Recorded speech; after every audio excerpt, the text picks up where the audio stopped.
in. Got it. Back at the wall. Target. Clock, step back, three for the This is Chris Canary of the Indiana Pacers on Fox Sports Indiana, and you're listening to SmallTown SportsTalk. Hello and welcome to SmallTown SportsTalk, brought to you by Endeavor Communications. I'm Jonah Freeman alongside Andrew Willett. Andrew, how are you today, man? Jonah, never been better as always, and as always, really excited to be joined by another guest. He's in his 14th year coaching high school basketball in the state of Indiana and third year at a perennial powerhouse at Barr-Reeve. We're very excited to welcome Josh Thompson. Coach Thompson, how you doing? I'm doing great, and I appreciate what you guys are doing, and I think this is great. And I hear from Dr. Freeman, Jonah's dad, that your guys' podcast is off to a great start. So very honored to be a guest on tonight. Well, thank you so much, Coach Thompson. We're really happy to be welcomed by you. Your team this year is 10-2. We got to know, though, what is a year, 2020, 2021 now, what's a year of high school basketball during COVID-19? Well, it's very different, guys. This weekend is kind of our rivalry week. It's the Super Bowl around here in Daviess and Martin County. We play Loogootee on Friday night. Loogootee's ranked, I think, third or fourth in Class 1A, and we play North Daviess on Saturday night, and that's down here in Daviess County. We call that the Buggy Bowl because most of the Amish and Mennonites that live in this part of the state live in either the Barr-Reeve School District or North Daviess School District. So we actually have a traveling trophy that's on the line on Saturday night in the Buggy Bowl. And traditionally, those games, and this sounds really odd when you talk about small school basketball. Last year when we played at Loogootee, their gym seats about 4,800 people. There were probably 4,800 people there at that game that night. I mean, it was packed. There was not a seat to be had. It was a sellout. They had the fire marshal there to make sure that no more people got in the game. We played them again on Friday night in the sectional, and it was just as packed in the sectional. And then when we play that North Daviess game, whether we play that at Barr-Reeve or we play that at North Daviess, that's usually a packed or near capacity crowd. And, it's always neat because the student sections get very involved in that game, and they'll wear Amish and Mennonite attire and sit in the cheer sections. So, looking at it from just a basketball heritage standpoint, this weekend's going to look a lot different than what it typically does. But, the thing about it is I keep reminding our players, we're so fortunate to just be playing. You saw the Alabama-Ohio State game last night, and I saw a lot of the Ohio State and a lot of the Alabama players and even a few of the Ohio State players that had tweeted and coaches tweeting after the game that they just considered themselves to be fortunate to be playing in that game, because a couple months ago, we didn't know what the season was going to be like. For us, our season got cut short right after the sectional last year. We felt like we had a very good team and had a chance in Class A to maybe make a run and have a chance to win a state championship. But we were the only team that thought that, so we weren't unique in that situation. Our capacities have been anywhere from about 600-700 people the night that we played Bloomington South. It was a home game. And then like Friday night when we play Loogootee, I mentioned last year, 4,800 people there. There's only going to be immediate family allowed to come to that game. But one of the things that I have noticed this year that has been kind of a godsend is the fact that we have technology like we're enjoying right now with Zoom. People can tune in on the ISC network. We played a few games on Greg Rakeshaw's network. We played North Harrison, played Bloomington South, played Carmel. All those games were broadcast statewide on ISC. And then the IHSA network, I think, has done a really good job. They broadcast our two games at Newcastle and the Hall of Fame Classic. So it's been different with not having as many fans in attendance. It's been a blessing to have technology so that people can tune in and watch games. Yeah, absolutely. ISC, IHSA TV. Jonah and I have done a few broadcasts on there. We're very fortunate to have that. And you mentioned going back to last season. We'll get into that and how your season was cut short. But right after that, I want to know your off season. What was that? How different was that because of COVID? Well, it was extremely different. And, things kind of got flip flopped to where we typically do almost all of our basketball stuff exclusively in June. And this year we had to do almost everything exclusively in July. I felt like our kids adapted to that very well. What we did in June, since we couldn't contact our players, is we put our kids in pods. And obviously the IHSA was wanting any types of workouts that were being done to be limited to 6 players or fewer in June. So what we did is we put our kids in groups of 4 to 5. We put seniors and juniors in charge of each group with some freshmen and sophomores. And while we were worried a little bit about the intimidation factor, that we've all faced when we're freshmen, whether that's freshmen in high school, freshmen in college, the feedback that I got from our players and parents was really good. And I feel like we've got really good leaders, really good upperclassmen that handled that the right way. And so what those guys were doing is they were meeting to do, physical training 3 days a week on their own. But then when they would get done with that, then they would do a lot of shooting drills, ball handling stuff. And those groups were in charge. And we had some challenges, each day that the teams were competing against one another.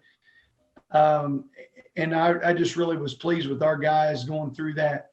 Then when we got into July and we were able to have 2 and 3 practices a week, it was different, obviously going through the COVID protocols, masking up, going through the questions and all that litany before we could even get onto the court, sanitizing the balls, all that type of stuff and all that. But we were fortunate. We played, I think, 9 games this summer. We were able to go play a couple round robins at North Daviess, and we were able to enter an AAU tournament. We played as our school team in an AAU tournament up at Westfield at the Pacers facility. And so we got 9 games in the summer, and most teams in Indiana didn't get any games. So we felt very fortunate to be able to do that. Yeah, and it's got to be a big sigh of relief that we've made it to this point in high school basketball. If you don't mind, talk a little bit about the identity of your team and some of those guys that have stepped up big for you. Well, going into this season, I think most people realized that we had a really good core of three players that had a lot of notoriety. Our point guard, Bryson Graber, led the state in assists per game last year. He averaged 8.3 assists per game. He was Hoosier Basketball Magazine, I think, 3rd team All-State going into the year. And then Hagan Knepp, who I think will end up on the Junior All-Star team at the end of this year. Hagan is a very athletic forward/guard. He led us in scoring last year. He was our local area player of the year. He was preseason 2nd team All-State Hoosier Basketball. And then Kurt Hove, who is a Division I player. He signed to go to Bellarmine, which I think is a tremendous fit for that young man with their style of play, with their coaching staff.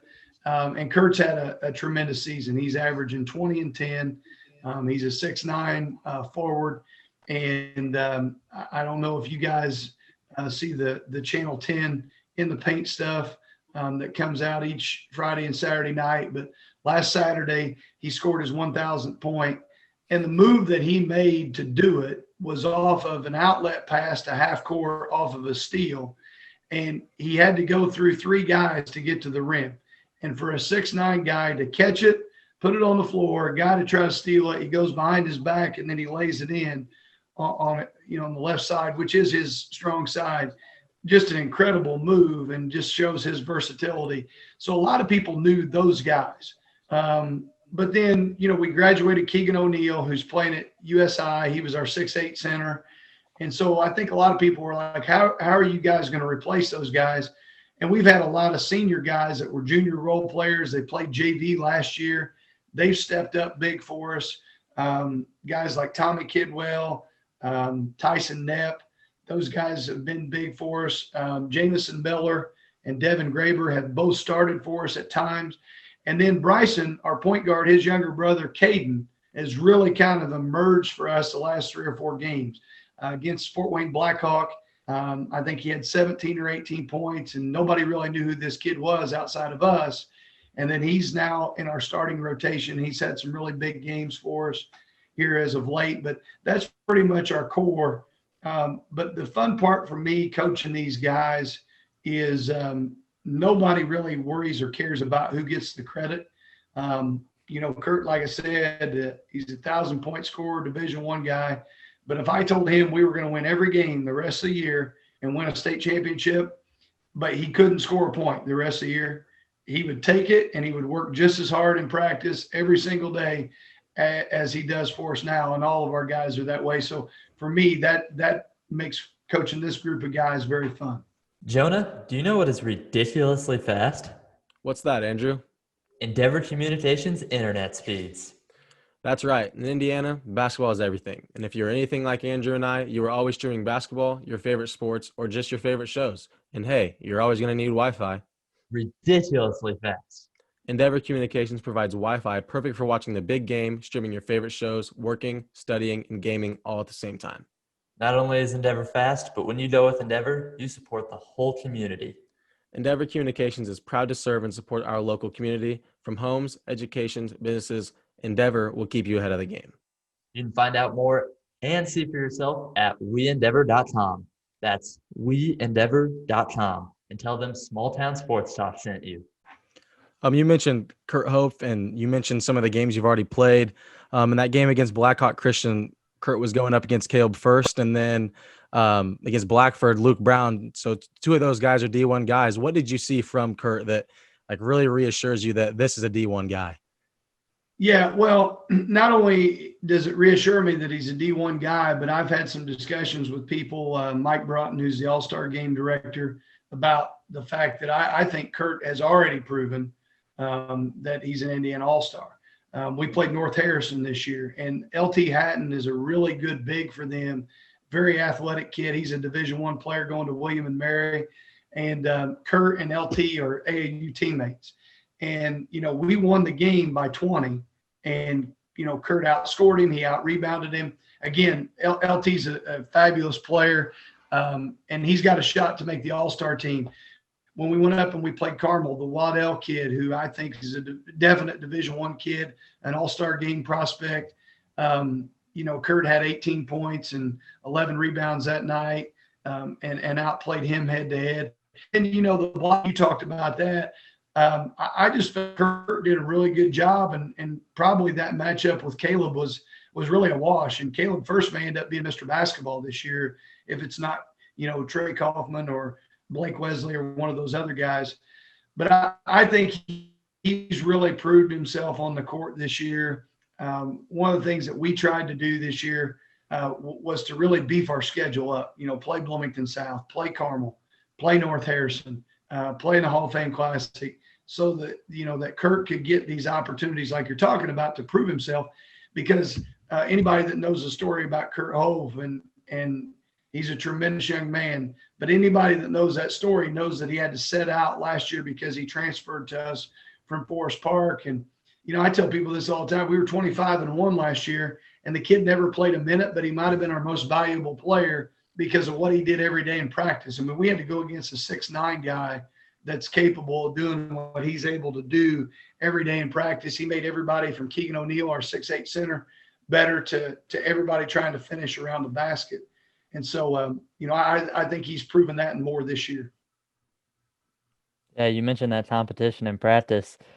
You just said yourself, you beefed up your schedule. You're 10-2 right now, a couple of close losses, obviously at Carmel as a 4A school and Fort Wayne Blackhawk. What's it like having that tough competition? Like, how does that help your team down the road this season? Well, that's a great question. And I think, it's easy to say, well, we're going to beef up our schedule and we're going to go out and we're going to play these teams. But, you can go out and play those teams and not really get any better from doing it. You can get taken to the woodshed, whatever you want to say, and not really compete. But I felt like our guys not only competed, but had a chance to win. I mean, obviously both those losses were in overtime. They probably need to get a guy that coaches better in overtime, and they might have a chance to win some of those games. You know, again, I felt like it was important to put Kurt in those positions. It was important to put our guys in those positions because we want to get to March and we want to peak there in March. I think that's the goal that every high school coach has, is that your team's playing the best that you can play at the end of February going into the tournament. But the other thing is I wanted our guys to have to go through the ringer with every possible scenario that we could face in the tournament. Carmel is without a doubt the best defensive team that we will play all year. I mean, nobody's going to – like going into that Carmel game, I was really worried on preparation, and I really consider myself to be more of a defensive coach than an offensive coach, and I've gotten better at that side of things. And but I really felt like we were going to be able to stop them and to take away some of their key actions, like their dribble handoffs on the side, you know, some of their flare screen action stuff that they do. I felt really good about that going into the game. The question mark that I had was, how are we going to score against them? Because they're so good defensively.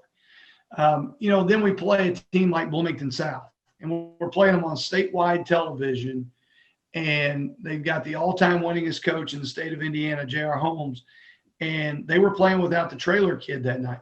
So I knew that they weren't going to try to go up and down the floor with us. But what I didn't anticipate was that they would just basically come out there and hold it against us. And really, that's what we're going to see this weekend. We're going to see two teams that are very good basketball teams in Loogootee and on the floor. So they're really going to slow the tempo on us. And who better to do that to you than Bloomington South? You know, a team that's very athletic, it's extremely well coached. So, you know, like you said, we've really beefed our schedule up, but I feel like we've done it in the right way that really prepares our guys for the tournament. Yeah, Coach, I know you've talked about them already, but talk about those matchups this weekend with number 4 Loogootee and number 5 North Daviess Friday and Saturday. Well, you know, guys, there's some things I really love about Twitter, and there's some stuff I really hate about it. But I actually put out a tweet last week. We played Orleans on the road on Tuesday night and didn't play well. But part of the reason why we didn't play well is we didn't get off to a very good start, and they're extremely well coached, and they did exactly what you kind of anticipate Loogootee and North Daviess doing to us and slowing down the tempo. And when you get behind, you know, 7 or 8 early in the game, you're really at the mercy of the other team about how the game's going to be played as far as tempo. And we learned a lesson there. But going back to that, Orleans is extremely well coached. I mean, Tom Bradley's won 400 games or something like that. Then we played Evansville Mater Dei on Friday night, and Kurt Wilderman has done a tremendous job down there with their program and the culture that he's developed. And they're just a really good basketball team. And one of the things I tweeted was that in Indiana, there are no easy wins. Like, you know, most people get on the Herald website and they see, well, you know, Barr-Reeve's favored by this amount against this team. Well, people forget that team is extremely well coached. That team is preparing day in and day out to take away our strengths, as are we. And so when you get into the game, if you don't get off to a good start, those teams, if they follow their coach's game plan, are going to be able to compete with you. And this weekend is no different. I mean, Coach Haywood, I think, does a tremendous job at Loogootee. What he's been able to do coming in there last year, they beat us during the regular season. And I just thought his kids were way tougher than us on that Friday night back in January of last year. And then North Daviess, we were fortunate enough to beat them 3 times last year. But we had to really work to beat them every single time that we played them, whether it was in the holiday tournament championship game, the Buggy Bowl regular season game, or in the sectional. And, you know, like you said, this weekend going to be 2 really tough games. And I don't care how much John Harrell has us favored by, we're going to have to earn possessions. And I think if our guys take that approach and we come in and we get off to a good start both those nights, we'll be fine. If we don't get off to a good start, we'll be in for a dogfight. And that's why you play the names, Coach. And we want to run back just a few years to that SemiState Championship team. First, how much of that SemiState Championship team is left over to this season even? Well, I've got two guys left. Bryson was a sophomore point guard on that team, and I thought he did a phenomenal job that year. Those guys had lost in the semi-state the year before, and then Coach Hughes retired at the end of that year. So I was coming in, and that was my first year. And one of the things that I've learned, and you talked about me coaching for 14 years, and it just, that flies by. That really does. It flies by. And I've been coaching now for almost 20 total as an assistant and a head coach. And one of the things I've learned is if you come in to any situation, whether that team has won no games the year before or they've won 26, you got to do things that those kids are familiar with. Because if you throw too much at them too fast, and I'm not talking about anything with the culture didn't need to be changed at all, but I'm very much a motion offense guy, allowing guys to have a lot of freedom to make plays. It's the way I was coached in high school. I feel like players really appreciate that. But if you're not used to playing that way, that's very uncomfortable. And our kids were very much a set-oriented offense, that we would come down and we would run a set, and they did that with great efficiency for many years. But I just felt like our players that we had, if we really worked on transition into motion stuff, that we could be really good over the last couple of years. And it's turned out to be that way. But I give Bryson and that team in 2019 a lot of credit, because they bought into what I wanted to do in small increments, but they realized that, hey, I'm going to not change a whole lot. We're going to still run a lot of sets and be really good at running a lot of sets, because that's what those guys are comfortable with. Hagen Knepp, that I mentioned earlier, Hagen was a freshman. He was a sixth man on that team and averaged about 6.5, 7 points a game, came off the bench for us. And really probably one of his best games that year was the game in the state finals. Blackhawk played really, really well. First, that was one of the best games I've ever seen Caleb play, and on a big stage. And I'm just glad Hagen Knepp was with us that day, because it could have been really ugly if Hagen wouldn't have been on our side. Yeah, you lost that one to Blackhawk. But you took over that year for a guy like Brian Hughes, who coached that program the last 25 years out of his 33 years coaching. Yep. Well, honestly, what was that like to just take over and be so successful, but also to go as far as you had ever gone in the state tournament? Yeah, I'm looking back. We had a guy come in today because the Loogootee game is going to be broadcast on the IHSA network, kind of like what you said you guys have done. And I can't remember which group is doing that and putting it out on Friday on the network. But the last game that group did was our semi-state game against Bloomfield in 2019. And so the guy was coming in, looking at the gym where we wanted to, or where he wanted to set the cameras up and all that kind of stuff. And I said, that game seems like it was 5 days ago, but it also seems like it was 20 years ago at the same time. I guess maybe it's just the world that we live in right now with, every day is a constant battle. So we had that conversation. But for me, I mean, obviously, every coach, I think, wants to get to the state finals. I mean, personally, if you can get there, and now personally, it's getting back and trying to win one, is what I want to do. But at the end of the day, and I think a lot of this has to do with my faith and has a lot to do with my family and how grounded my wife keeps me. When I start to, get a little bit of a big head, she humbles me pretty quick around here. But no, for me, it was very gratifying getting to the state finals, and definitely that year was probably the year that I remember the most from coaching, because of everything that team went through. Obviously with Coach Hughes retiring late there in July, and then they got this new guy that comes in and wants to make some change. Like I said, no big changes, but he wants to come in, make a few changes, and just for 16, 17, 18-year-old kids to really buy into what we did. One of the big things that I had going for me that year was all of the assistant coaches for Coach Hughes, including some guys that wanted to try to get the head coaching job and applied for it. felt like it was important for them to stay on staff and for us to keep rowing the boat in the same direction. Those guys all stayed. So that continuity with the coaching staff, I think, was huge for our players as well. And, you know, I let my assistant coaches, who are all still there in year 3, how important I think that was for that team and for what we've done over the last couple of years. Yeah, making a state championship last year, only losing 1 game. As Jonah's about to say, you've been so close. And your daughters beat you to it. What would it mean for you? What would it mean for you to win that state championship? Hey, and the best part about that, Jonah, is she reminds me of that all the time.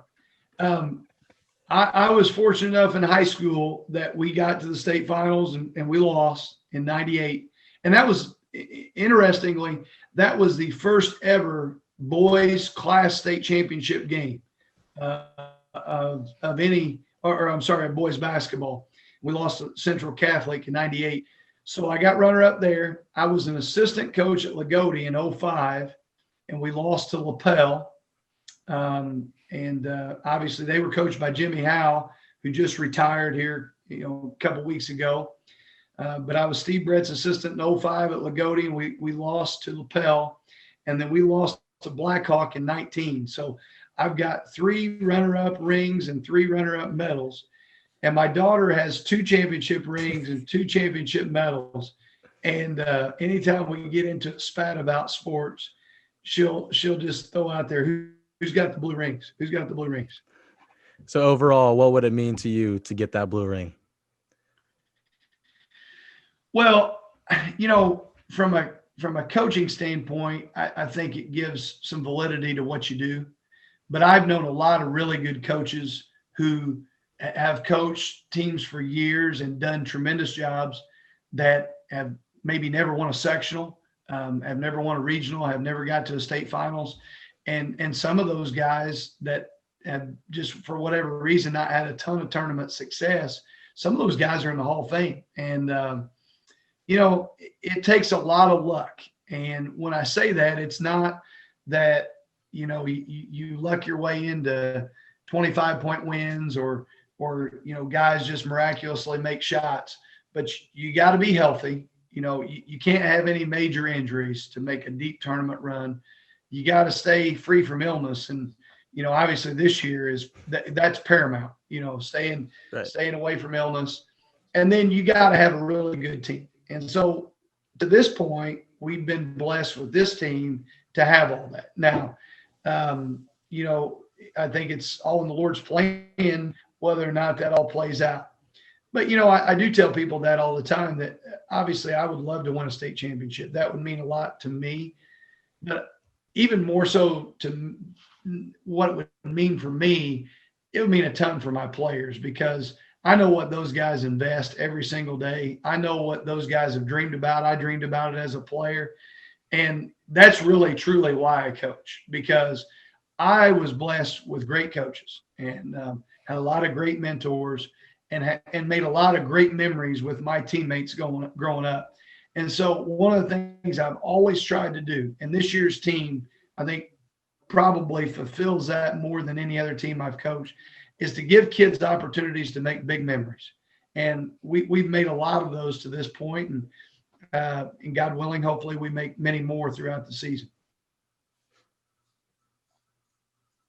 And Jonah, our last thing is our 60-second speed round, brought to you by Endeavor Communications. So Jonah will ask the questions. I've got the timer here, brought to you by Endeavor Communications. And let's kick this thing off, Jonah. All right, first question. What is your favorite movie? Forrest Gump. If you were given $1 million, what would be your first purchase? I would probably pay off my house. What's your favorite pro sports team? Indiana Pacers. Favorite college team? Favorite college team? Matt Painters, Purdue Boilermakers. What's your favorite restaurant to eat at in Davis County? Red Bones Bar and Grill, Montgomery. What's your favorite thing to do in free time? Favorite thing to do in free time? Read and work out.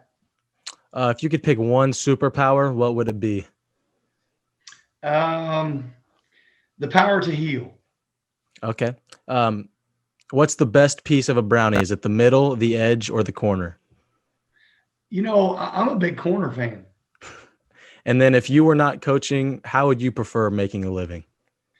Well, I really couldn't imagine any other way to make a living.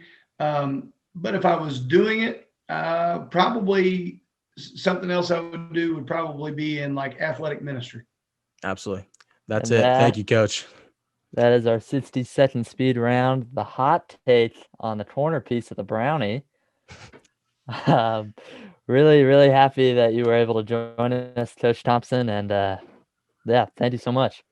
Hey, I appreciate being on with you guys. It was a lot of fun, and best of luck moving forward with the podcast. I think what you guys are doing is awesome.